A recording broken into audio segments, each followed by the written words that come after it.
வணக்கம் ஃப்ரெண்ட்ஸ், உங்கள் எல்லாரையும் நான் பிருந்தாஸ் கிச்சனுக்கு அன்போடு வரவேற்கிறேன். இப்போ நம்ம பொதுவாக புளிக்குழம்புனாக்கா ஏதாவது ஒன்று வெங்காய புளிக்குழம்பு அது மாதிரி ஏதாவது ஒன்று மட்டும்தான் பட்டு பண்ணுவோம்.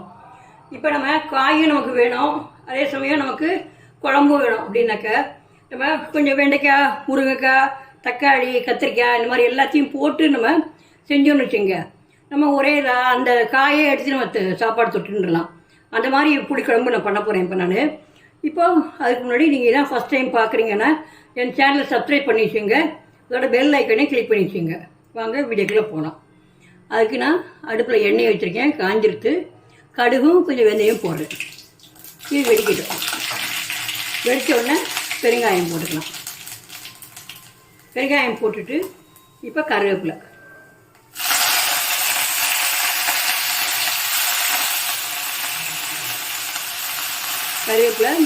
பச்சை மிளகாய், 2 வாய்கீரை, ஒரு 4 முருங்கைக்காய், ஒரு 6 வெண்டைக்காயை சாம்பார் நறுக்கு மாதிரி நறுக்கி வச்சுருக்கேன், அதையும் போடலாம். எல்லாத்தையும் போட்டு நல்லா வதக்கி விடுங்க. ஒரு 10 சின்ன வெங்காயம் போட்டால் நல்லாயிருக்கும், அதுக்காக 10 சின்ன வெங்காயம் போட்டிருக்கேன். ஒரு தக்காளியை நீள வாக்கில் கட் பண்ணி வச்சுருக்கேன், அதையும் போட்டுடலாம். ஒரு கத்திரிக்காய். இப்போ எல்லாத்தையும் போட்டு நல்லா கிளறி விடலாம். கொஞ்சம் வதங்கட்டும். வதங்கினோம்னா மற்ற பொருள்லாம் போடும்.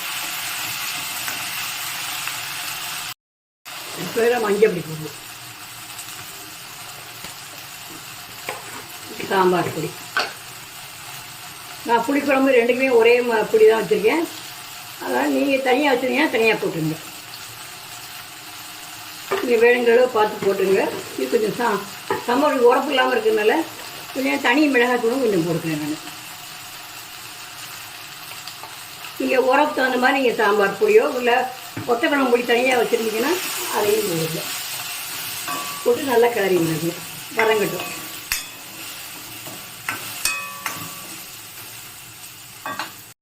இப்போ வதக்கியாச்சு.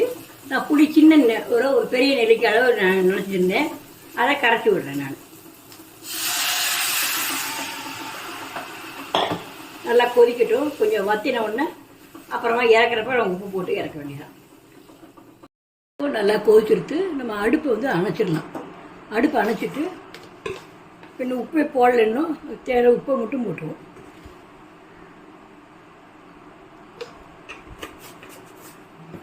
இப்போ சுவையான பலக்காய் வத்தக்குழம்பு, புளிக்குழம்பு ரெடி. வத்தக்குழம்பு சொல்லலாம், புளிக்குழம்புன்னு சொல்லலாம். இது மாதிரி வாரத்தில் ஒரு நாள் நீங்கள் காய் தனியாக சமைக்க உங்களுக்கு சோம்பேறித்தனமாக இருந்ததுனாக்க இந்த மாதிரி பண்ணிடலாம்.